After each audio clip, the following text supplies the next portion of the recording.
O Senhor esteja convosco. Ele está no meio de nós. Proclamação do Evangelho de Jesus Cristo, segundo João. Glória a vós, Senhor. Naquele tempo, quando a multidão viu que Jesus não estava ali, nem os seus discípulos, subiram às barcas e foram à procura de Jesus em Cafarnaum. Quando o encontraram no outro lado do mar, perguntaram-lhe: Rabi, quando chegastes aqui? Jesus respondeu: em verdade, eu vos digo, estais me procurando não porque vistes sinais, mas porque comestes pão e ficastes satisfeitos. Esforçai-vos não pelo alimento que se perde, mas pelo alimento que permanece até a vida eterna, e que o Filho do Homem vos dará. Pois este é quem o Pai marcou com seu selo. Então perguntaram: que devemos fazer para realizar as obras de Deus? Jesus respondeu: a obra de Deus é que acrediteis naquele que Ele enviou. Eles perguntaram: que sinal realizas para que possamos ver e crer em Ti? Que obras fazes? Nossos pais comeram maná no deserto, como está na Escritura. Pão do céu deu-lhes a comer. Jesus respondeu: em verdade vos digo, não foi Moisés quem vos deu o pão que veio do céu. É meu Pai que vos dá o verdadeiro pão do céu. Pois o pão de Deus é aquele que desce do céu e dá vida ao mundo. Então pediram: Senhor, dá-nos sempre desse pão. Jesus lhes disse: eu sou o pão da vida. Quem vem a mim não terá mais fome. Quem crê em mim nunca mais terá sede. Palavra da salvação. Glória a vós, Senhor. Caríssimos irmãos e irmãs, estamos no 18º domingo do tempo comum, recordando as leituras da liturgia. Alguns dias atrás, nós ouvimos falar que Jesus tinha realizado um milagre, um sinal da multiplicação dos pães. Ele, inclusive, provou os discípulos para saber, de fato, se eles tinham fé, porque eles estavam duvidando. Nós temos aqui tão pouco materialmente, como é que nós vamos alimentar 5.000 homens? E Jesus realiza um sinal. E acontece esta multiplicação, e eles começam a querer seguir Jesus, a multidão. Assim como no deserto, na época, naquele contexto do Antigo Testamento, em que o povo é libertado da escravidão, num processo para a liberdade em Deus. Aí o povo começa, vocês escutaram na primeira leitura, uma caminhada pelo deserto, em busca desta liberdade almejada. Mas no caminho, no processo de libertação, o que é que acontece com o povo? Eles começam a murmurar, eles começam a reclamar contra Deus e querem fazer o quê? Voltar à vida de antes, à vida na escravidão. era melhor ter ficado lá. Então veja, no contexto aqui de fome, de necessidade, até do ponto de vista social, o povo queria ser saciado. Deus providencia o alimento. Deus no deserto não deixa o povo abandonado. E Deus se manifesta. Aparece ali um alimento. E quem está conduzindo aquele povo? Moisés, que é escolhido por Deus. E está à frente da comunidade. Passa dificuldade. Chega a um ponto de dizer: ô povo de cabeça dura. Deus, o Senhor me escolheu para estar à frente dessa comunidade, mas é um povo difícil. É um povo de cabeça dura. Povo reclamando, querendo voltar mesmo para a vida do passado. Não tem gente que às vezes pensa assim: ah, meu tempo, não é tão bom naquele tempo.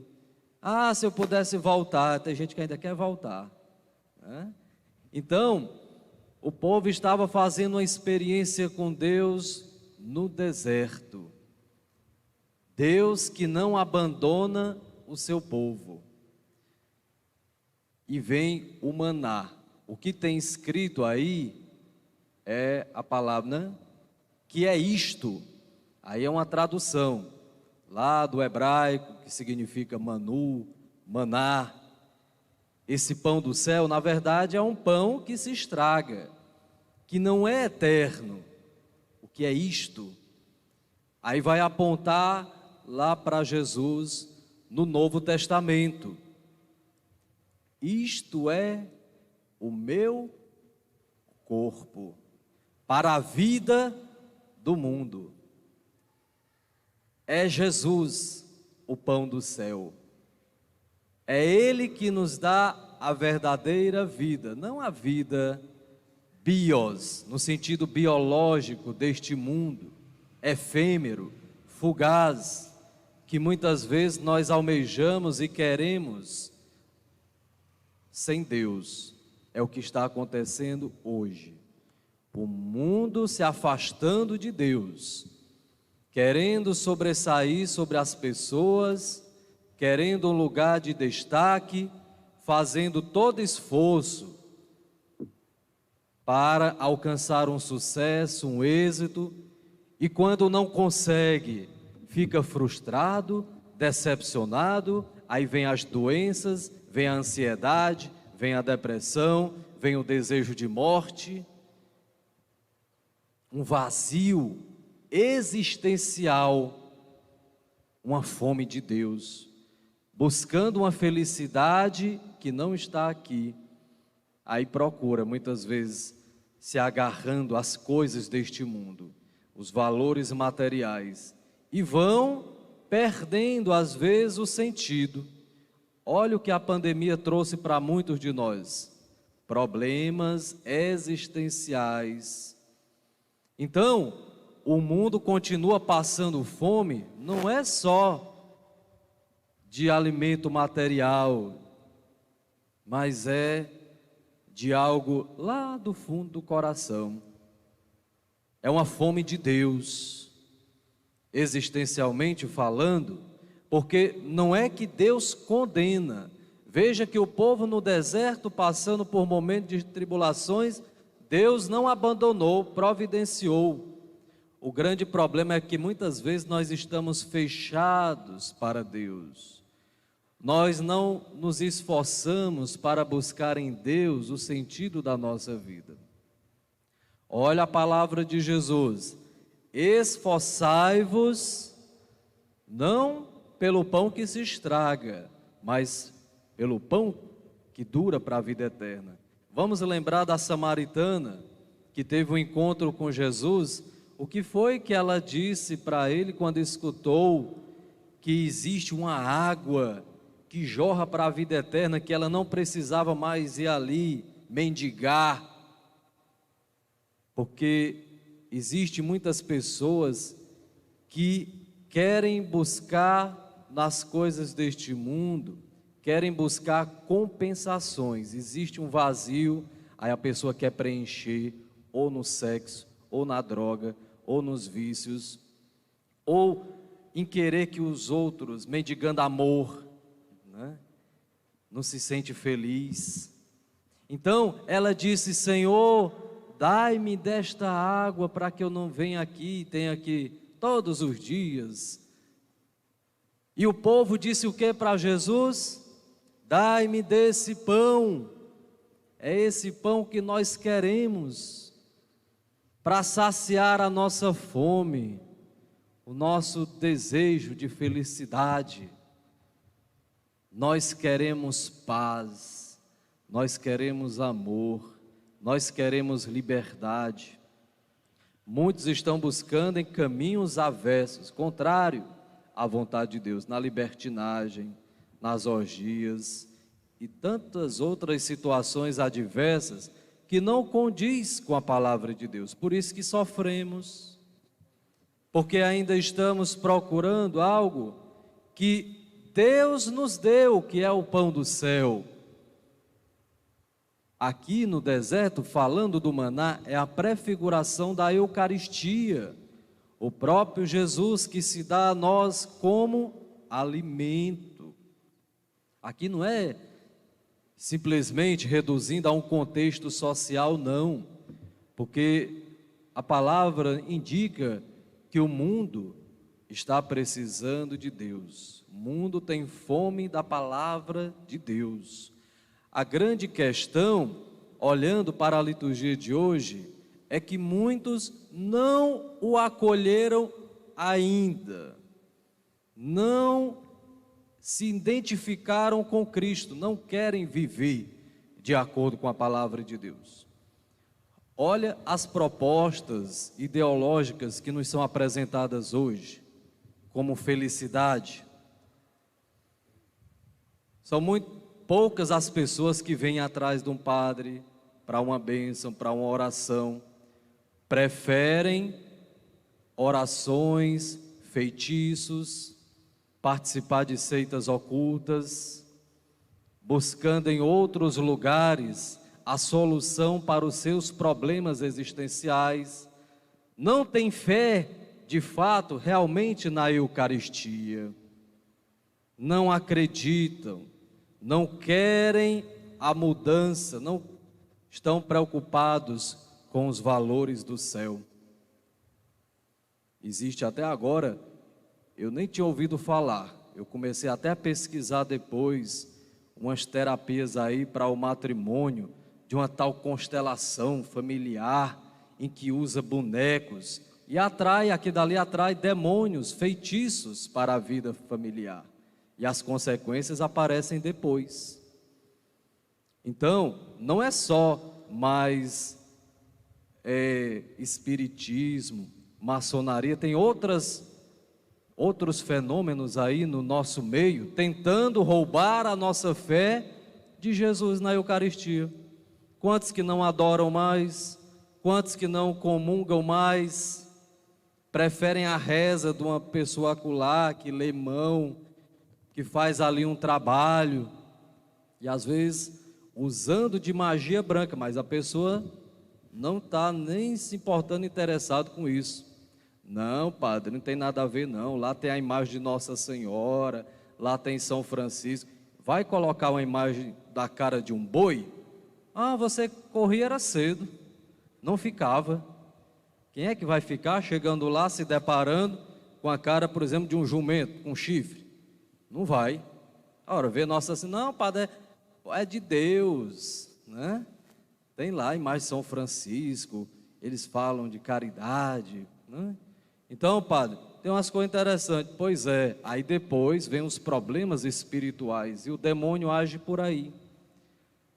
Através de seitas ocultas, de terapias alternativas, as pessoas querem curas, milagres, prodígios, mas não querem Deus, não querem mudar de vida.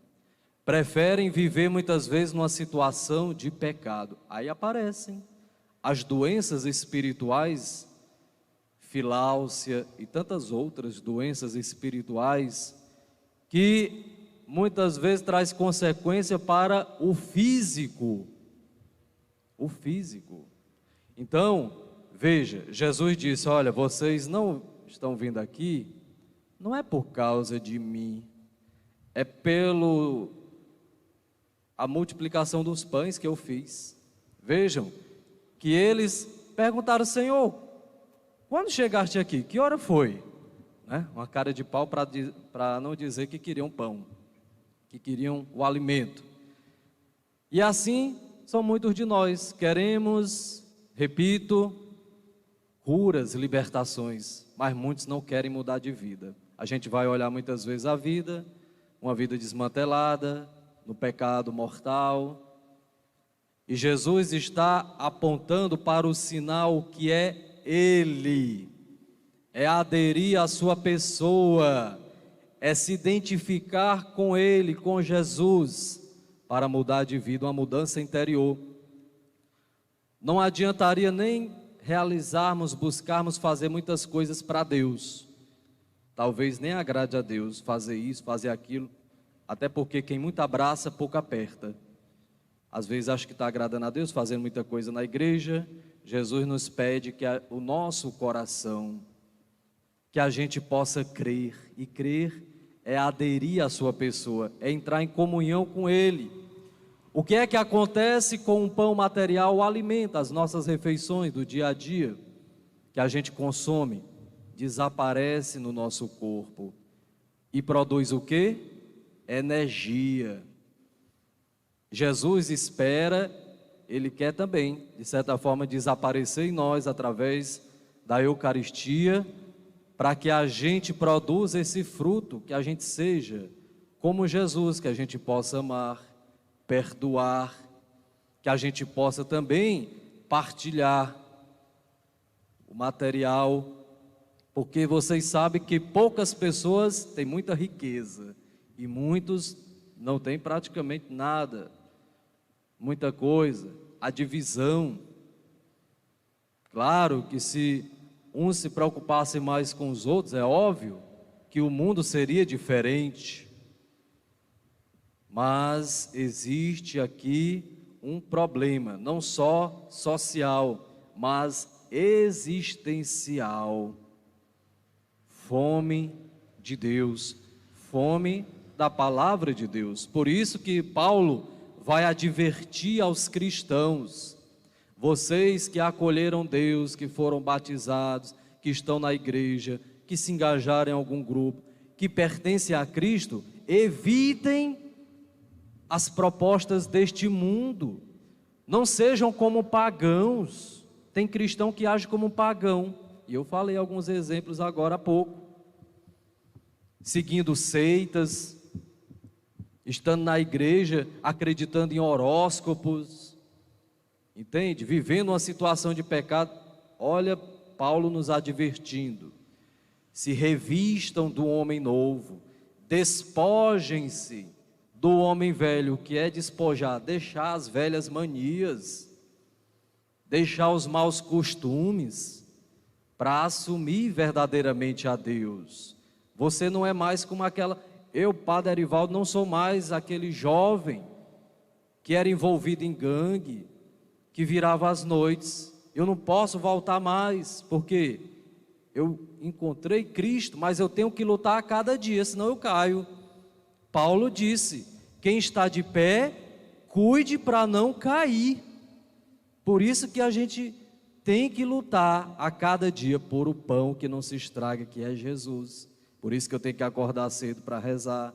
Por isso que eu tenho que estar vigiando. Eu tenho que buscar a luz da palavra de Deus todos os dias. O que é que Jesus tem para me falar hoje? Senhor, eis-me aqui para fazer a tua vontade, o que tu queres. Evitar as ocasiões de pecado, porque até mesmo como padre, nós não somos ainda santos nem anjos, né? Nesse sentido, somos gente, pessoas humanas com nossas fraquezas e limitações. Hoje, domingo, que é voltado para o padre, iniciando este mês de agosto, mês das vocações, devemos lembrar também de rezar pelos sacerdotes, porque o demônio, quando quer destruir alguém na igreja, ele quer começar pelos sacerdotes. Usa muitas vezes de pessoas, situações, porque sabe que afastando um padre, arrasta fiéis, não tem eucaristia, não tem confissão, e o povo vai enfraquecendo na fé. Por isso que nós, assim como Moisés, estamos à frente da comunidade, devemos estar em prontidão, assim como vocês, todos nós, estar vigilantes, confiando na providência, no amor de Deus, que é Ele que nos sustenta e que não nos abandona no deserto, na aridez, na tribulação, nas dificuldades. Nós lembrarmos, como nas palavras do casamento: Senhor, eu quero ir contigo, na alegria e na tristeza, na saúde e na doença, até que a morte nos separe, para que um dia a gente possa verdadeiramente, plenificado pela graça de Deus, estar com Ele no céu, no paraíso. Porque a vontade de Deus para nós é a santidade, mas eu tenho que lutar, cooperar com Ele e não desanimar, buscar nele a força da graça de Deus e realizar aquilo que Ele nos pede, porque só Ele nos traz a verdadeira felicidade.